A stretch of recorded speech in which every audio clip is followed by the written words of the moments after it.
What's happening? It's not much.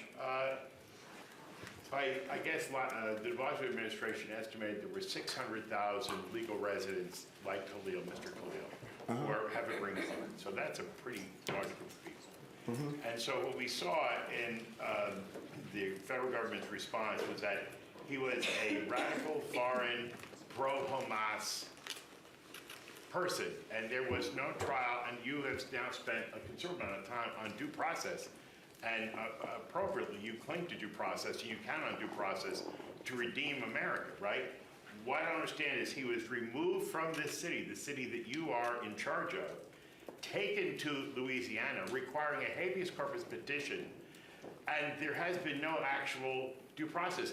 Could Mr. Khalil be victimized by the same kind of political justice that you've been dealing with that you say you've been dealing with since the start of your tenure?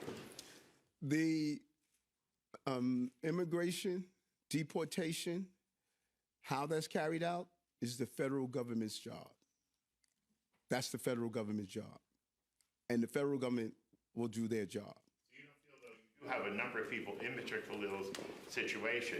You don't feel that as the mayor of New York that you have any obligation to make sure that the federal government is living up to its obligation, because you had a situation here with the Department of Justice duly constituted, right, that clearly fell off what you say is their requirement. Couldn't that be happening now in the Trump administration, or is Mr. Trump somehow inherently morally superior to Mr. Biden?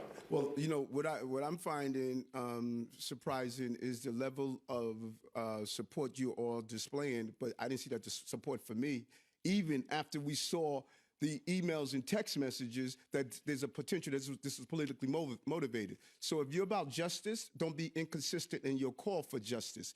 Cover those text messages that shows that it was potentially politically motivated. That same enthusiasm I'm getting for you, we should be enthusiastic for everyone. And again, the federal government does immigrations, and they're doing the investigations, and we need to make sure that it is done in the fair way that is done.